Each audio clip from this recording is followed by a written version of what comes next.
क्या एक टूटती हुई और शराब के नशे में डूबी पुलिस अफसर शहर के सबसे ताकतवर बिजनेसमैन की बेटी के कातिल को ढूंढ पाएगी जिसका बेरहमी से कत्ल कर दिया गया है, या फिर वो वहीं पर फंस जाएगी? आज हम एक बेहद डार्क और रोंगटे खड़े कर देने वाली सस्पेंस थ्रिलर सीरीज ब्राउन का फुल एक्सप्लेनेशन करने वाले हैं। कहानी की बात करें तो फिल्म की शुरुआत होती है एक बहुत बड़े बिजनेस टाइकून जायसवाल की बेटी के सनसनीखेज मर्डर से। इस हाई प्रोफाइल मर्डर केस की इन्वेस्टिगेशन एक ऐसी महिला पुलिस ऑफिसर कर रही होती है जो खुद अपनी जिंदगी से परेशान है। आखिर उस मासूम लड़की का बेरहमी से कत्ल किसने किया, यह सब जानने के लिए आपको इस वीडियो को लास्ट तक देखना होगा। तो सस्पेंस और थ्रिलर के इस सफर पर निकलने से पहले चैनल को अभी के अभी सब्सक्राइब कर लीजिए ताकि आगे आने वाली ऐसी ही धमाकेदार एक्सप्लेनेशन आपको मिलती रहे। चलिए बिना किसी देरी के इस मिस्ट्री को डिकोड करते हैं। सीरीज के शुरुआत ही रोंगटे खड़े कर देने वाले एक बेहद खौफनाक मंजर से होती है। स्क्रीन पर हमें एक बेबस लड़की दिखाई जाती है जिसके हाथ पैर रस्सी से जकड़े हुए हैं और उसे एक बेड के ऊपर बांधकर लटकाया गया है। वो अपनी जान की भीख मांग रही होती है। तभी अंधेरे से एक अनजान कातिल बाहर आता है और वो बिना किसी रहम के बड़ी बेरहमी से उस लड़की की गर्दन काट देता है। तभी सीन शिफ्ट होता है और हमारी मुख्य किरदार रीता ब्राउन पर जाता है, जहां पर रीता गहरी नींद से हाँफते हुए जाग जाती है क्योंकि उसने अभी एक भयानक नाइटमेयर देखा था जिसमें वो समंदर की असीम गहराइयों में डूबती जा रही थी। यह कोई आम सपना नहीं था। ऐसा खौफनाक मंजर अक्सर रीता को आया करता था।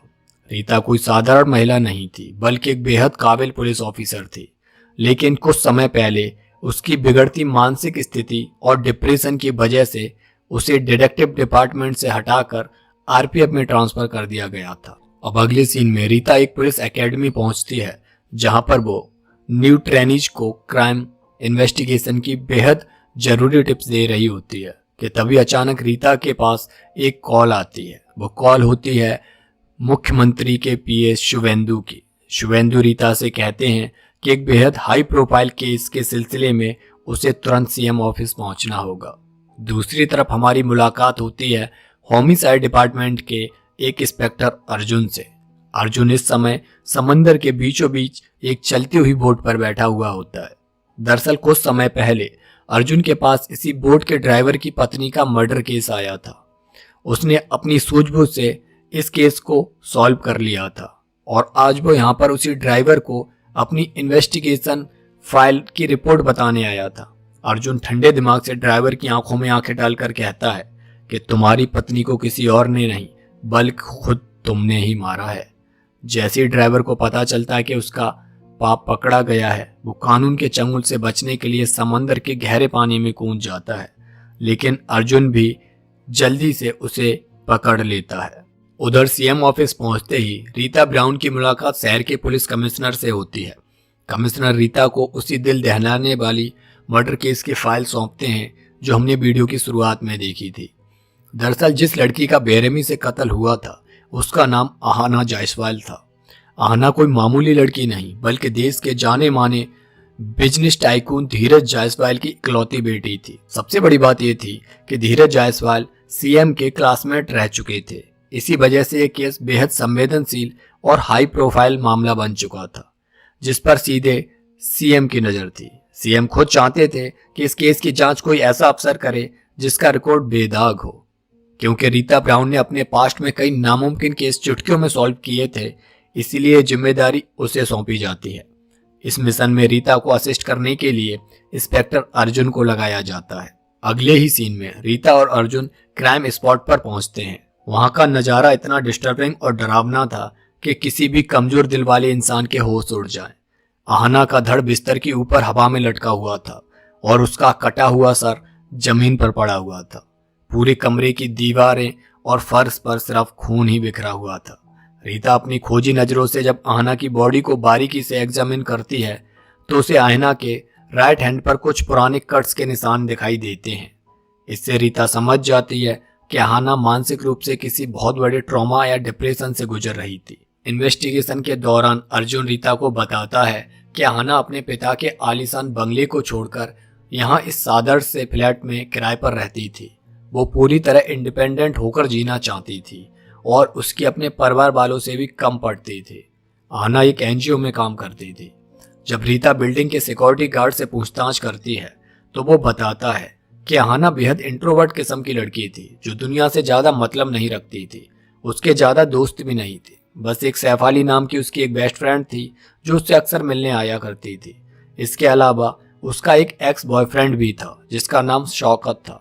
परिवार में सिर्फ उसका भाई संजय ही था जो आहना से बहुत प्यार करता था और कभी कभार उसे फ्लैट पर मिलने आया करता था। इसी बीच अर्जुन पूरे फ्लैट की तलाशी लेता है लेकिन उसे आहना का स्मार्टफोन कहीं भी नहीं मिलता। कातिल आहना का फोन अपने साथ ले गया था। वहीं फॉरेंसिक डॉक्टर रीता को एक और चौंकाने वाली बात बताते हैं कि कातिल कोई आम अपराधी नहीं बल्कि एक सातिर दिमाग वाला इंसान है। उसने पूरे क्राइम स्पॉट पर अपना एक भी फिंगरप्रिंट या फुटप्रिंट नहीं छोड़ा था। यानी यह एक सोची समझी और परफेक्ट प्लानिंग के साथ किया गया मर्डर था। अब रीता इंस्पेक्टर अर्जुन के साथ सीधे धीरज जायसवाल के आलीशान बंगले पर पहुंचते। घर भले ही बहुत बड़ा और आलीशान था लेकिन वहां मौजूद लोगों का बर्ताव रीता को बेहद फिशी लगता है। उनके बात करने के तरीके और हाव भाव से साफ झलक रहा था कि वो लोग पुलिस से कुछ बहुत बड़ा छुपाने की कोशिश कर रहे हैं। पूछताछ के दौरान आहना के भाई संजय से रीता को एक अहम सुराग मिलता है। संजय बताता है कि कुछ समय पहले आहना की सुरक्षा को ध्यान में रखते हुए उन्होंने अपने एक पर्सनल ड्राइवर राजू को काम से निकाल दिया था क्योंकि राजू का बर्ताव बिल्कुल ठीक नहीं था। वो बेहद गैर जिम्मेदार था।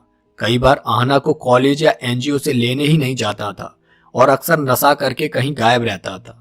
इसी वजह से कई बार मजबूरन संजय को खुद आहना को लेने जाना पड़ता था। जब रीता और अर्जुन वहां से निकलने लगते हैं तो धीरज जायसवाल रीता को सीएम के नाम और दोस्ती का वास्ता देते हुए चेतावनी नुमा लहजे में कहते हैं कि रीता जी, सीएम साहब मेरे बेहद करीबी मित्र हैं। मैं चाहता हूं कि आप बिना समय बर्बाद किए इस केस को जल्द से जल्द सॉल्व कर दें। बंगले से निकलने के बाद रीता सीधे उस पब हाउस पहुंचती है जहां पर आहना के मर्डर वाली रात वो गई थी। रीता जब वहां के सीसीटीवी फुटेज चेक करती है तो उसे एक क्लू मिलता है। फुटेज में साफ दिख रहा था कि मर्डर वाली रात आहना और उसके ड्राइवर राजू के बीच किसी बात को लेकर तीखी नोकझोंक और हाथापाई हुई थी। राजू जबरदस्ती आहना को रोकने की कोशिश कर रहा था लेकिन आहना उसे धक्का मारकर कैब में बैठकर वहां से अपने फ्लैट पर निकल गई थी। अब कड़ियां आपस में जुड़ने लगती हैं। आहना के मर्डर का प्राइम सस्पेक्ट वही ड्रग एडिक्ट ड्राइवर राजू बन चुका था। रीता और अर्जुन बिना समय गवाए राजू को पकड़ने के लिए उसके पते पर जाते हैं लेकिन राजू वहां से भाग चुका होता है। इसीलिए रीता अपने सबसे भरोसेमंद इन्फॉर्मर जॉन के पास पहुंचती है। जॉन अपने नेटवर्क का इस्तेमाल करके रीता को राजू का एकदम सटीक लोकेशन बता देता है। क्योंकि राजू एक गंभीर ड्रग एडिक्ट था इसीलिए वह शहर के एक बदनाम कोने में ड्रग्स की खेप लेने जाता था। रीता और अर्जुन उस लोकेशन पर राजू को पकड़ने के लिए पहुंच जाते हैं लेकिन राजू उन्हें देखकर भागने लगता है। काफी देर चेजिंग के बाद रीता और अर्जुन राजू को पकड़ लेते हैं। राजू को सीधे पुलिस के रिमांड रूम में लाया जाता है। इसी बीच पुलिस की एक दूसरी टीम राजू के घर की तलाशी लेने जाती है। तलाशी के दौरान पुलिस को राजू के कमरे से कई सारे चोरी के और इस्तेमाल किए गए मोबाइल फोन्स मिलते हैं लेकिन जब फॉरेंसिक टीम उन सभी फोन्स की जांच करती है तो पता चलता है कि उनमें से एक भी फोन आहना जायसवाल का नहीं है। कातिल अगर राजू था तो आहना का फोन राजू के घर क्यों नहीं मिला। दूसरी तरफ पुलिस की इस तेजी से धीरज जायसवाल के माथे पर पसीना आ जाता है। वह तुरंत अपने एक बेहद सीक्रेट और वफादार इन्फॉर्मर को फोन लगाता है और आदेश देता है कि रीता ब्राउन के पास्ट, उसकी कमियों और उसकी हर एक एक्टिविटी पर नजर रखो। अब नेक्स्ट एपिसोड की शुरुआत होती है एक दर्दनाक फ्लैशबैक से। हमें मोंटी नाम का एक लड़का दिखाया जाता है, एक ऐसा बच्चा जो गलती से अपनी ही माँ को किसी और मर्द के साथ इंटीमेट होते हुए देख लेता है। एक माँ के लिए इससे बड़ी शर्मिंदगी क्या होगी। जब उसकी माँ की नज़र मोंटी पर पड़ती है तो वो इस शर्म को बर्दाश्त नहीं कर पाती और अपना हाथ काट कर मर जाती हैं।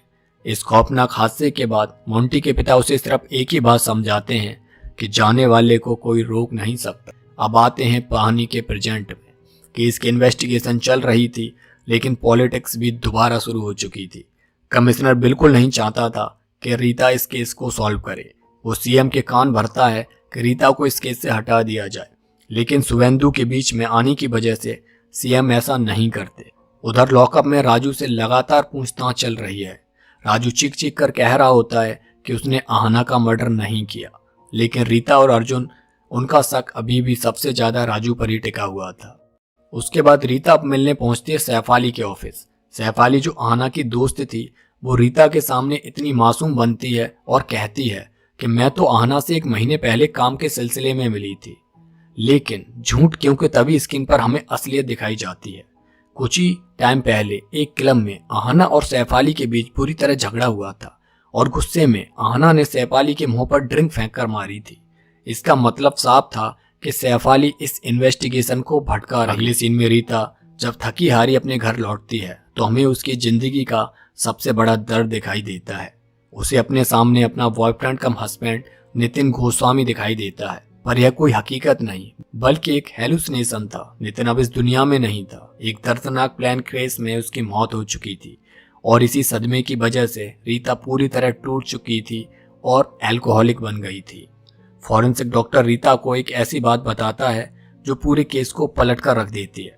डॉक्टर कहता है कि किलर ने यह मर्डर बहुत ही सफाई से किया है। उसे बॉडी के सारे प्रेशर पॉइंट पता थे। इसका मतलब समझ रहे हैं आप, किलर कोई आम इंसान नहीं बल्कि एक ट्रेंड प्रोफेशनल था। साथ ही ऑटोप्सी रिपोर्ट से पता चलता है कि किलर राइट हैंडेड था। अब रीता दिमाग लगाती है और लॉकअप में बंद राजू से एक नोट लिखवाती है। तब राजू लेफ्ट हैंडेड निकलता है तो रीता समझ जाती है कि किलर राजू नहीं कोई और ही है। लेकिन यहाँ रीता के सामने एक बहुत बड़ी मुसीबत खड़ी हो जाती है। सीएम ने आज ही के दिन एक प्रेस कॉन्फ्रेंस रखी थी जहां वो राजू को किलर घोषित करके केस को जल्दी खत्म करना चाहते थे, पर रीता डरने वालों में से नहीं थी। वो सीधे मीडिया के सामने जाती है और लाइव टेलीकास्ट में कह देती है कि राजू किलर नहीं है और इन्वेस्टिगेशन अभी भी चल रही है। यह सुनकर सीएम और कमिश्नर का गुस्सा साथ में आसमान पर पहुंच जाता है। उधर जायसवाल भी सीएम को कॉल करके धमकी भरी वार्निंग देता है कि इस केस को जल्दी से जल्दी खत्म किया जाए। अब जब राजू सस्पेक्ट लिस्ट से बाहर हो चुका था तो रीता और अर्जुन का अगला निशाना बनता है शौकत, जो आहना का एक्स बॉयफ्रेंड था और एक लैब में काम करता था। रीता को पता चलता है कि उनका ब्रेकअप इसीलिए हुआ था क्योंकि जब भी शौकत आहना के करीब जाने की कोशिश करता, आहना का बिहेवियर अचानक बहुत अजीब और डरा हुआ इंसान सा हो जाता था। शौकत अपना बहाना बनाते हुए कहता है कि मर्डर वाली रात में वो पूरी रात लैब में ही था, आप चाहें तो वॉचमैन से पूछ लीजिए।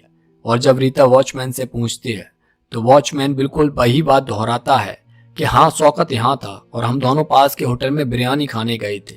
लेकिन वॉचमैन के बोलने के तरीके से साफ लग रहा था कि उसे सारी बातें रटाई गई थी। रीता जब शौकत का बैकग्राउंड चेक निकालती है तो एक घिनौना सच सामने आता है। शौकत ने यूनिवर्सिटी ऑफ पेंसिल्वेनिया में पढ़ाई की थी और वहां पर उसने अपनी ही एक कलीग के साथ जबरदस्ती करने की कोशिश की थी, जिसकी वजह से उसे कॉलेज से निकाल दिया गया था और उस पर एक छोटा सा केस भी हुआ था। यानी शौकत शुरू से ही एक सातिर और हरामी टाइप का बंदा था। कहानी आगे बढ़ती है और हमें आहना की कंडोलेंस मीटिंग दिखाई जाती है। जायसवाल के घर पर रीता और अर्जुन पहुंचते हैं और वहां उनकी मुलाकात होती है डॉक्टर संदीप से, जो कि एक साइकोलॉजिस्ट थे। डॉक्टर संदीप बताते हैं कि वो पिछले कुछ टाइम से आहना का इलाज कर रहे हैं क्योंकि आहना किसी बहुत बड़े मेंटल ट्रॉमा और डिप्रेशन से गुजर रही थी और ये बात उसने अपनी फैमिली से भी छिपा कर रखी थी। वहीं पर रीता को आहना की पुरानी नैनी मिलती हैं जिन्होंने उसे बचपन से पाला था। नैनी बताती हैं कि शौकत हमेशा सीक्रेटली आहना के घर आता रहता था और उन्होंने एक बार उन दोनों को किचन में रोमांस करते हुए भी देखा था। अब घर लौटते टाइम रीता के दिमाग में वॉचमैन की वो बिरयानी वाली बात घूम रही होती है। वो सच निकलवाने के लिए सीधे उस बिरयानी शॉप पर पहुंचती है और वहां उसे जो पता चलता है उससे उसके होश उड़ जाते हैं। बिरयानी शॉप का मालिक कहता है कि मर्डर वाली रात तो उसकी शॉप बंद थी। यानी शौकत और वॉचमैन दोनों मिलकर सफेद झूठ बोल रहे थे। अब आता है इस एपिसोड का सबसे बड़ा और खौफनाक ट्विस्ट। एपिसोड के एंड में हमें दिखाया जाता है कि शौकत सीधे पहुंचता है आहना के सगी दोस्त सैफ अली के पास और वो दोनों एक कमरे में जाकर बेहद क्लोज और इंटीमेट होने लगते हैं। यानी शौकत ना ही सिर्फ एक झूठा था बल्कि उसने आहना को धोखा भी दिया था। उसका अफेयर चल रहा था सैफ अली के साथ। क्या आहना को इस अफेयर के बारे में पता चल गया था? एपिसोड 3 की शुरुआत होती है एक लॉज के सीन से जहां हमें संजय किसी लड़की के साथ दिखाया जाता है। उधर दूसरी तरफ हमारी ऑफिसर रीता सैफ अली और शौकत को घसीट कर सीधे इंटेरोगेशन रूम में लेकर आती हैं। रीता उन दोनों के मुंह पर उनके गुनाहों का कच्चा चिट्ठा फेंकती हैं और कहती हैं कि तुम दोनों की चैट हिस्ट्री से साफ हो चुका है कि तुम दोनों का अफेयर चल रहा है, और क्योंकि वॉचमैन ने भी झूठ बोला था, इसका सीधा मतलब है कि तुम दोनों ने मिलकर ही आना का मर्डर किया है। अब शौकत बुरी तरह डर जाता है और गिड़गिड़ाते हुए कहता है कि उसने आना से कभी प्यार किया ही नहीं, वो तो हमेशा से सैफ अली के साथ ही था। वहीं सैफ अली एक नई बात बताती है। वो कहती है कि आखिरी बार वो आहना से एक मेडिकल शॉप पर मिली थी, पर आहना ने उससे बात नहीं की थी। अब सीन शिफ्ट होता है और हम संजय को उसकी वाइफ के साथ देखते हैं। यहाँ हमें पता चलता है कि संजय की वाइफ आहना को बिल्कुल पसंद नहीं करती थी। साथ ही संजय के अपनी बीवी के साथ भी रिश्ते कुछ खास अच्छे नहीं थे। अगले दिन रीता उसी मेडिकल शॉप पर पहुंचती है जहां सैफ अली ने आहना को देखा था। रीता वहां से आहना की दवाइयों की लिस्ट निकलवाती है और उस लिस्ट को देखते ही रीता के पैरों तले जमीन खिसक जाती है। उस लिस्ट में अबॉर्शन की दवाई का नाम था, यानी आहना प्रेग्नेंट थी और उसने अबॉर्शन के लिए वहां से दवा ली थी। रीता का दिमाग ठनक जाता है क्योंकि ऑटोप्सी यानी पोस्टमार्टम रिपोर्ट में ऐसा कुछ भी लिखा नहीं था। रीता तुरंत फॉरेंसिक डॉक्टर के पास पहुंचती है और तब सामने आता है एक घिनौना सच। पता चलता है कि सीनियर के भारी प्रेशर की वजह से फॉरेंसिक डॉक्टर के जूनियर ने प्रेग्नेंट होने वाली बात को रिपोर्ट से डिलीट कर दिया था। इस बात पर फॉरेंसिक डॉक्टर अपने जूनियर पर बुरी तरह भड़क जाते हैं, लेकिन रीता को अब गेम समझ आ रहा था। कातिल नहीं चाहता था कि आहना के प्रेग्नेंट होने की बात कभी भी बाहर आए, और शायद इसी प्रेगनेंसी को छुपाने के लिए ही आहना का मर्डर किया गया था। अब शक की सुई दो तरफ घूम रही थी, या तो इसके पीछे शौकत था या फिर खुद जायसवाल फैमिली। अब कहानी में एंट्री होती है धीरज जायसवाल की। उसके कहने पर एक बिकाऊ मीडिया एंकर न्यूज चैनल पर लाइव आता है और रीता के अतीत का तमाशा बनाने लगता है। वो रीता और नितिन गोस्वामी, जो कि होम मिनिस्टर था, के अफेयर की बात उछाल देता है ताकि रीता को डिफेम किया जा सके और वो इस केस को छोड़ दे। पर रीता चट्टान की तरह मजबूत होती है, उसे इन गंदी चालों से कोई फर्क नहीं पड़ता। वो इस बार सैफ अली और शौकत को अलग अलग कमरों में रखकर इंट्रोगेट करती है। पर हैरानी की बात यह थी कि उन दोनों को भी आहना की प्रेगनेंसी के बारे में कुछ भी नहीं पता था। वो रीता को बताते हैं कि आहना संजय से छुपाकर एक डेटिंग ऐप का इस्तेमाल किया करती थी और उस ऐप पर उसके और भी कई लड़कों के साथ रिलेशनशिप थे। सच्चाई जानने के लिए रीता अब आहना के साइकोलॉजिस्ट डॉक्टर संदीप के पास आती है। पर ताज्जुब की बात देखिए, डॉक्टर संदीप को भी इस प्रेगनेंसी के बारे में कोई नहीं अंदाजा था। हाँ, आहना ने पिछले कुछ सेशन जरूर स्किप किए थे। रीता जब उनसे पूछती है कि वो मर्डर वाली रात कहाँ थे, तो डॉक्टर बताते हैं कि उस रात वो अपने एक पेशेंट पंकज के साथ थे। रीता पंकज की डिटेल्स लेकर वहां से निकल जाती है। घर आने के बाद रीता को याद आता है कि आज उसकी आंट का बर्थडे है। वो इस छोटी सी पार्टी में अर्जुन को भी इन्वाइट करती है। बातों बातों में जब रीता अर्जुन की फैमिली के बारे में पूछती है तो माहौल भारी हो जाता है।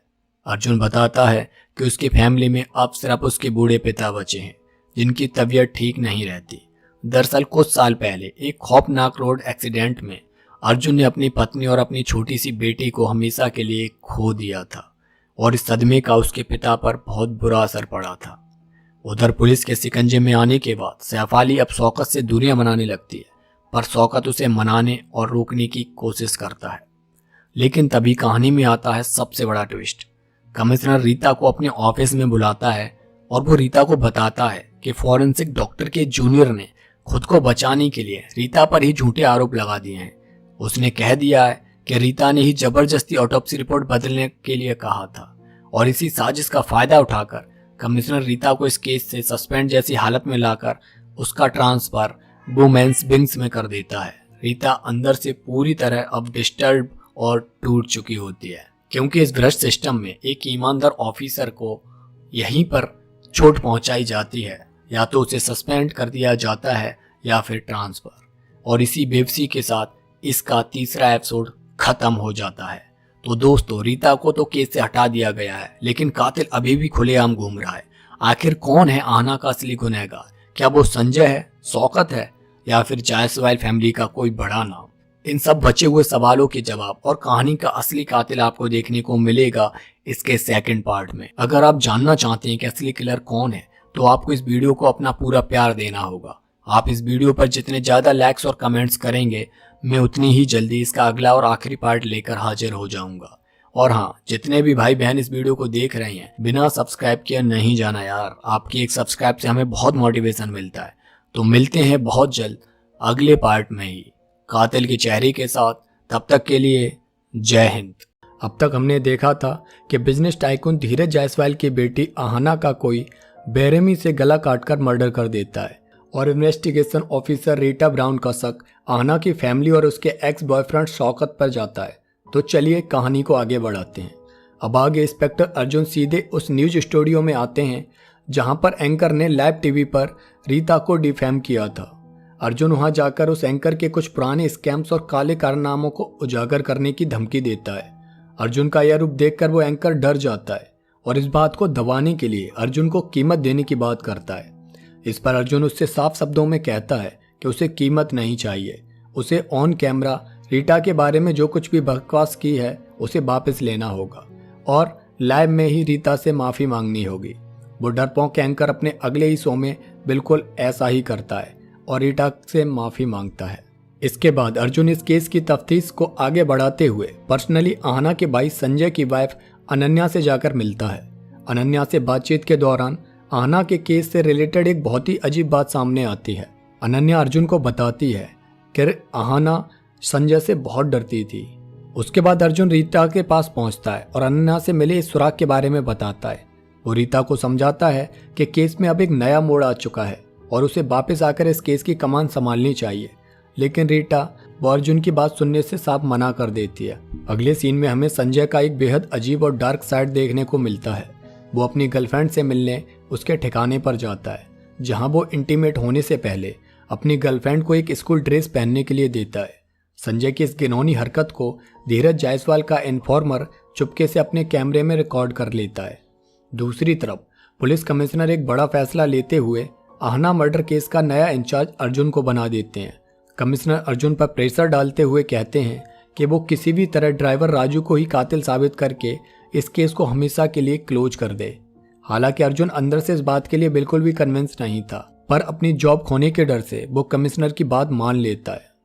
जब टीवी पर राजू की गिरफ्तारी और केस क्लोज होने की न्यूज आहना की मां नौनी देखती हैं तो उनका दिल टूट जाता है। उन्हें साफ एहसास हो जाता है कि उनकी बेटी आहना को जस्टिस नहीं मिला है और उनके पति धीरज जायसवाल अपने ही दम पर इस केस को दबाने की कोशिश कर रहे हैं। उधर आहना के एक्स बॉयफ्रेंड शौकत पर भी इस केस का असर पड़ता है।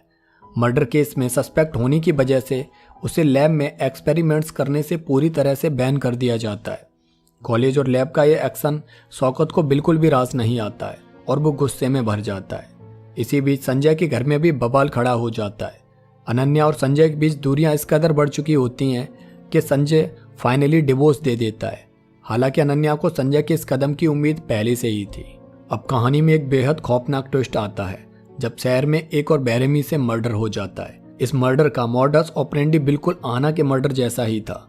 इस बार विक्टिम उषा नाम की एक लड़की थी। कातिल ने उसे एक बंद पड़ी फैक्ट्री के स्विमिंग पूल के ऊपर बांधकर लटकाया था और फिर बड़ी ही बेरहमी से उसका गला काट दिया था। क्राइम सीन पर पहुंचे फॉरेंसिक डॉक्टर घोष बाबू जब बॉडी की हालत देखते हैं तो वो तुरंत समझ जाते हैं कि यह उसी सीरियल किलर का काम है।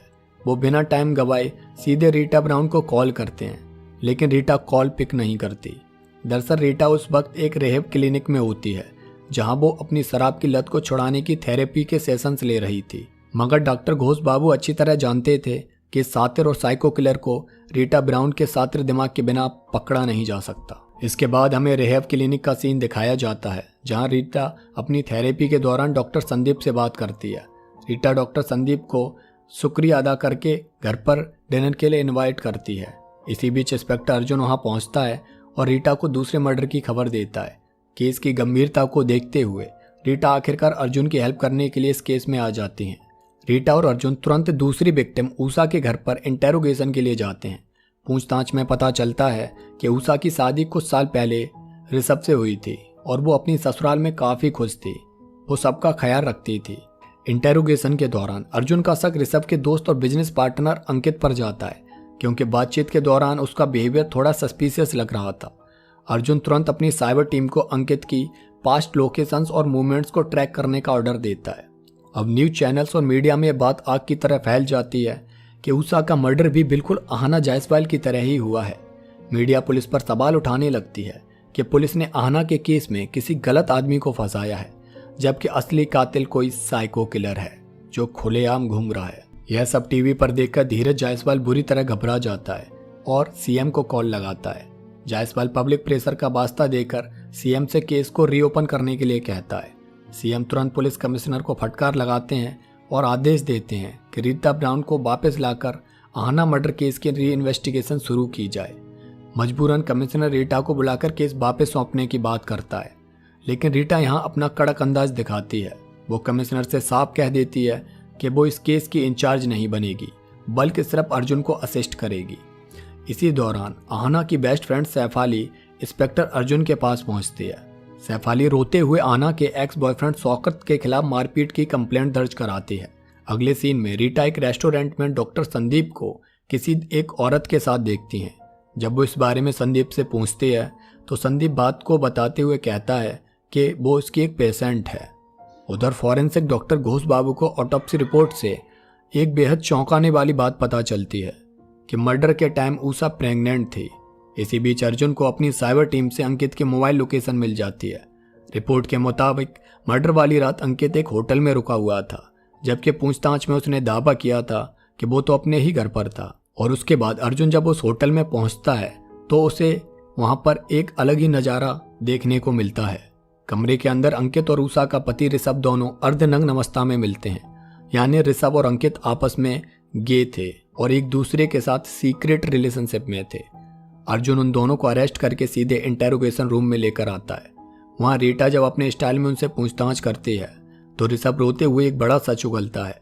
ऋषभ बताता है कि शादी के कुछ दिन बाद ही उसने उषा को सच बता दिया था कि वो गे है और उसने ये शादी सिर्फ अपनी फैमिली प्रेशर में आकर की थी।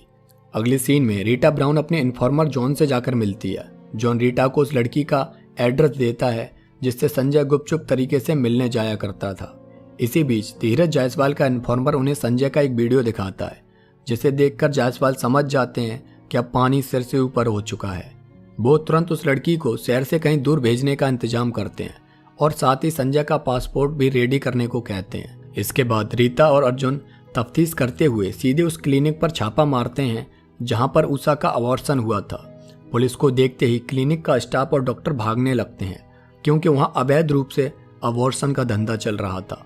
पुलिस तुरंत उस क्लिनिक को सीज कर देती है। वहां की एक नर्स से रीटा को उषा के बारे में बेहद इमोशनल और ज़रूरी जानकारी मिलती है। नर्स बताती है कि उषा उस बच्चे को गिराना नहीं चाहती थी, लेकिन ससुराल वालों के भारी प्रेशर के आगे वो बेबस थी। उसके पेट में एक नन्ही सी बच्ची थी और अबॉर्शन के बाद उषा क्लिनिक में फूट फूट कर रोई भी थी।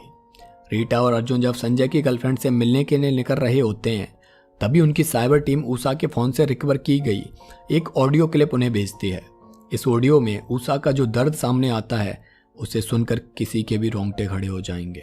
उषा अपनी रिकॉर्डिंग में कहती है कि वो यह सब किसी को बताना नहीं चाहती थी, लेकिन किसी ने उससे कहा था कि सच उगलने से उसके मन का बोझ हल्का हो जाएगा।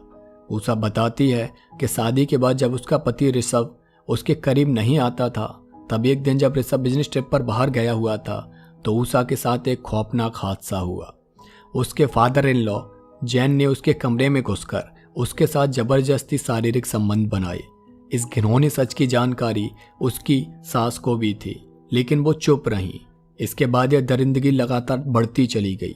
जब उषा ने हिम्मत जुटाकर ऋषभ को यह सब बताया तो ऋषभ ने इस पर कोई ध्यान नहीं दिया।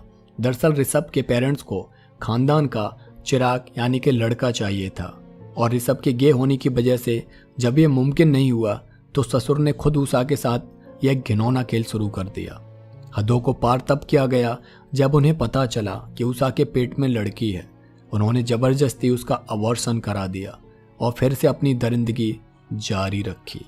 उषा इस कदर खौफ में थी कि वो किसी से अपनी मर्जी से भी मिल भी नहीं सकती थी। उसे कहीं आने जाने की इजाज़त नहीं थी। वो सिर्फ कुछ देर के लिए पास के एक पार्क में घूमने चली जाया करती थी। इस रूह कपा देने वाले सच को सुनने के बाद रीटा सीधे संजय की गर्लफ्रेंड से जाकर मिलती है। पूछताछ में वो लड़की बताती है कि संजय उसे जबरदस्ती एक स्कूल ड्रेस पहनाकर उसके साथ वाइल्ड इंटीमेशन करता था।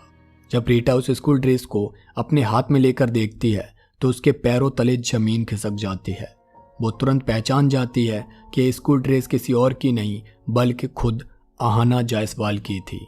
यहाँ रीटा को इस केस का सबसे घिनौना और कड़वा सच समझ में आता है। आहना के पेट में जो बच्चा था वो किसी बाहरी का नहीं बल्कि उसके सगे भाई संजय का था। संजय अपनी ही बहन आहना के साथ जबरदस्ती संबंध बनाता था और उसे टॉर्चर करता था। आहना भी इसी लोकलाज और शर्म की वजह से कभी अपने इस भयानक दर्द को किसी से कह भी नहीं पाई थी। इस बेहद घिनौने सच को जानने के बाद इंस्पेक्टर अर्जुन गुस्से से तमतमाता हुआ पुलिस कमिश्नर के पास पहुंचता है और जायसवाल फैमिली के खिलाफ अरेस्ट वारंट इशू करने की मांग करता है, लेकिन कमिश्नर सीधे तौर पर मना कर देते हैं। उनका कहना था कि इतने कम एविडेंस के दम पर वो धीरज जायसवाल पर हाथ नहीं डाल सकते क्योंकि उसके लिंक सीधे सीएम तक हैं। कमिश्नर के मना करने पर अर्जुन सीधे ऊषा के ससुराल वालों ऋषभ और उसके पिता को थाने उठा लाता है और उन्हें लॉकअप में डालते हुए कहता है कि अब तुम लोग अपनी बाकी की जिंदगी जेल की सलाखों के पीछे ही काटोगे। दूसरी तरफ धीरज जायसवाल के घर पर आहना की मां नौनी जब संजय का पासपोर्ट देखती हैं तो उनका गुस्सा भड़क जाता है। वो धीरज जायसवाल पर चिल्लाते हुए कहती हैं कि तुमने मुझे और मेरी बेटी आहना को कभी इस घर का हिस्सा माना ही नहीं। दरअसल संजय धीरज जायसवाल की पहली पत्नी का बेटा था, जबकि आहना दूसरी पत्नी नौनी की बेटी थी। धीरज जायसवाल को संजय की इन सभी काली करतूतों और आहना के साथ किए गए टॉर्चर के बारे में पहले से पता था और वो सिर्फ अपने खानदान के वारिस यानी कि संजय को बचाने के लिए इस केस को दबाने की शुरू से ही कोशिश कर रहा था। इधर अर्जुन अपनी साइबर टीम को एक्टिवेट करता है और उन्हें पिछले कुछ सालों में हुए ऐसे ही सेम पैटर्न वाले मर्डर के केसेस को ढूंढने का ऑर्डर देता है ताकि सीरियल किलर के मॉडस ऑपरेंडी को समझा जा सके। उसके बाद पुलिस सैफ अली के साथ घरेलू हिंसा करने के आरोप में शौकत को भी कस्टडी में ले लेती है। जब अर्जुन शौकत को रिमांड पर लेता है तो शौकत अपना बचाव करते हुए बेशर्मी से कहता है कि सैफ अली को खुद बेड पर उसका एक वाइल्ड अंदाज पसंद था और ये मारपीट उनके रिलेशनशिप का ही एक हिस्सा है। अगले सीन में अर्जुन की साइबर टीम को पुराने रिकॉर्ड्स खंगालते हुए ठीक ऐसा ही एक पुराना केस मिल जाता है। साल 2001 में बॉम्बे मेडिकल कॉलेज के मुर्दाघर में एक लड़के ने गड़ासे से किसी का गला काट दिया था। रीटा और अर्जुन उस टाइम की इस खबर को लिखने वाले जर्नलिस्ट से बात करते हैं तो उन्हें एक अजीब बात पता चलती है। क्योंकि उस लड़के ने एक डेड बॉडी का सिर काटा था, इसलिए मेडिकल कॉलेज के डीन ने बदनामी के डर से इस मामले को पुलिस तक पहुंचने ही नहीं दिया था और वहीं पर दबा दिया था। हालांकि उस जर्नलिस्ट से रीता को उस वक्त वहां काम करने वाले वार्ड बॉय अनीस का पता मिल जाता है। रीटा बिना टाइम गवाए अनीस से मिलने के लिए मुंबई निकल पड़ती है। उधर जायसवाल हाउस में आहना की मां नौनी संजय की एक्स वाइफ अनन्या को धीरज जायसवाल और संजय का वो खौफनाक और काला सच बता देती है जो आहना ने अपनी जिंदगी में सहा था। अपने पति की इस घिनौनी करतूत को सुनकर अनन्या बुरी तरह से टूट जाती है और बेहद दुखी होती है। वो तुरंत इंस्पेक्टर अर्जुन के पास पहुंचती है और उसे सब कुछ बता देती है, लेकिन अर्जुन लाचारी जताते हुए कहता है कि जायसवाल और संजय को दबोचने के लिए उन्हें कोर्ट में टिकने वाले कुछ सॉलिड प्रूफ लाने होंगे। इसी बीच डॉक्टर संदीप पहले से तय डिनर के लिए रीता के घर पहुंचता है, लेकिन रीता उस वक्त केस के सिलसिले में मुंबई गई हुई होती है। इसीलिए संदीप उसकी मां से थोड़ी देर बातचीत करता है और वहां से निकल जाता है। दूसरी तरफ अर्जुन को दूसरी विक्टिम ऊषा की मोबाइल लोकेशन हिस्ट्री से एक नया क्लू मिलता है। पता चलता है कि ऊषा जब पार्क में वॉक करने जाती थी तो वो वहीं पास के एक साइबर कैफे में भी जाया करती थी। अर्जुन तुरंत उस साइबर कैफे पहुंचता है और ऊषा की सर्च हिस्ट्री निकालने के लिए उस कंप्यूटर सिस्टम को ही जब्त करके अपने पास ले आता है। उधर मुंबई में रीटा को वार्ड बॉय अनीस से उस लड़के का नाम पता चलता है जिसने मुर्दाघर में लाश का सिर काटा था। उसका नाम था सुदीप्तो बख्शी, लेकिन पुरानी फाइल में उसकी फोटो बेहद धुंधली और खराब थी जिससे चेहरा साफ नहीं दिख रहा था। रीटा अनीस से रिक्वेस्ट करती है कि अगर वो कैसे भी सुदीप्तो की कोई साफ फोटो अरेंज कर सके तो उसकी बहुत बड़ी हेल्प हो जाएगी। रीटा से सुदीप्तो बख्शी का पुराना एड्रेस लेकर अर्जुन दिल्ली में उसके बताए गए घर पर पहुंचता है। वो मकान बहुत पुराना और खंडर जैसा लग रहा था जिसके मेन गेट पर ताला लटका हुआ था, लेकिन अर्जुन को शक तब होता है जब वो देखता है कि घर के अंदर की लाइट ऑन थी। इसका मतलब साफ था कि कोई ना कोई सीक्रेटली इस बंद घर में आता जाता है। अर्जुन तुरंत अपने 2 कांस्टेबल को उस घर के बाहर तैनात कर देता है। इधर साइबर टीम उषा के कंप्यूटर सिस्टम की सर्च हिस्ट्री रिकवर कर लेती है। उससे पता चलता है कि उषा अपनी इस नरक जैसी जिंदगी से आज़ादी पाने के लिए ऑनलाइन हेल्प ढूंढ रही थी। इसी खोज के दौरान वो अपनी काउंसलिंग के लिए एक काउंसलिंग क्लिनिक भी गई थी। यह जानने के बाद रीटा और अर्जुन तुरंत उस काउंसलिंग क्लिनिक पहुंचते हैं और उषा के बारे में पूछताछ करने लगते हैं। क्लिनिक के स्टाफ से पता चलता है कि उषा वहां मदद के लिए आई जरूर थी, लेकिन वो क्लिनिक सिर्फ बच्चों की काउंसलिंग करता था, इसीलिए वो उषा की कोई खास मदद नहीं कर पाए थे। कहानी में सबसे बड़ा धमाका तब होता है जब क्लिनिक में उन्हें पता चलता है कि उषा जिस मैडम से मिली थी वो कोई और नहीं, वो ही औरत थी जो कुछ दिन पहले एक रेस्टोरेंट में डॉक्टर संदीप के साथ थी। क्लिनिक स्टाफ कंफर्म करता है कि इसी मैडम ने ही उषा को आगे की काउंसलिंग के लिए डॉक्टर संदीप के पास रेफर किया था। यानी अहाना जायसवाल और उषा दोनों ही मर्डर से पहले डॉक्टर संदीप के टच में थी और अपना सारा दर्द उन्हीं को बताया करती थी। ठीक इसी चौंकाने वाले पल में मुंबई से वार्ड बॉय अनीस रीता के फोन पर सुदीप्तो बक्सी की एक पुरानी लेकिन साफ फोटो सेंड करता है। जैसे ही रीटा अपने फोन पर वो फोटो ओपन करती है, उसके और अर्जुन के होश उड़ जाते हैं। स्क्रीन पर दिख रहा था सुदीप्तो बक्सी कोई और नहीं बल्कि खुद डॉक्टर संदीप ही था। रीटा को पूरी पिक्चर क्लियर हो जाती है कि लड़कियों का काउंसलिंग करने वाला यह डॉक्टर ही असल में वो साइको किलर है जो उनका दर्द सुनने के बाद उन्हें बेरहमी से मार देता है। अहाना और उषा दोनों ही अपने दर्द से छुटकारा पाने के लिए डॉक्टर संदीप के पास काउंसलिंग के लिए जाती थीं। उन दोनों के साथ हुए उस भयानक और काले सच के बारे में सिर्फ डॉक्टर संदीप ही जानता था। संदीप उनकी फाइलों में वेनेडिक्शन लिखता था, जिसका मतलब होता है दर्द से आज़ादी। अब डॉक्टर संदीप के बारे में और पुख्ता जानकारी निकालने के लिए रीटा सीधे पंकज के घर आती है। दरअसल संदीप ने रीटा को बताया था कि आहना की मर्डर वाली रात वो पंकज के साथ था। पंकज पुलिस के सामने इस बात को वेरीफाई भी कर देता है, लेकिन तभी कहानी का सबसे बड़ा सच सामने आता है। पंकज कोई अनजान गवाह नहीं बल्कि डॉक्टर संदीप के बचपन का दोस्त था। वो संदीप द्वारा किए गए सारे कारनामों को अच्छी तरह जानता था और उसे हमेशा पुलिस से बचाने की कोशिश में रहता था। असल में डॉक्टर संदीप ही वो सुदीप्तो बक्सी था जिसे सीरीज के बिल्कुल पहले सीन में मोंटी के नाम से दिखाया गया था।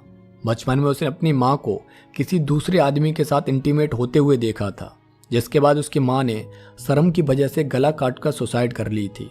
माँ की मौत का एक खौफनाक मंजर उसके दिमाग में हमेशा के लिए घर कर गया था। बचपन में एक बार उसने अपने दोस्त पंकज के सामने ही एक चिड़िया का गला काट दिया था, क्योंकि वो चोट की वजह से तड़प रही थी। संदीप को यह सब करने में एक अजीब सा सुकून मिलता था। उसे लगता था कि गला काटकर वो तड़पते हुए जीवों को उनके दर्द से मुक्ति दे रहा है। जब वो बड़ा हुआ तो उसने अपनी माँ के सुसाइड के जिम्मेदार अपने खुद के बाप का भी गला काटकर मर्डर कर दिया था। मौजूदा सीन में रीटा के कहने पर अर्जुन डॉक्टर संदीप का पीछा करना शुरू करता है, लेकिन संदीप बेहद सातिर तरीके से बाजार की भीड़ में कहीं गायब हो जाता है। जब पुलिस की टीम उसके क्लिनिक पर रेड मारती है तो वहां से आहना और उषा की सीक्रेट फाइल्स बरामद होती हैं। फॉरेंसिक टीम वहां से संदीप के फिंगरप्रिंट्स कलेक्ट कर लेती है। उधर संदीप छुपते छुपाते अपने उसी पुराने बंद घर में आता है। वहां बाहर तैनात पुलिस वाले उसे देख ही नहीं पाते। घर के अंदर जाकर वो अपनी एक सीक्रेट अलमारी से वो संदूक निकालता है जिसमें उसका मर्डर वेपन यानी वो गड़ासा रखा हुआ था। वो गड़ासा लेकर वहां से निकल जाता है, यानी संदीप अब अपने अगले शिकार की तरफ बढ़ रहा था।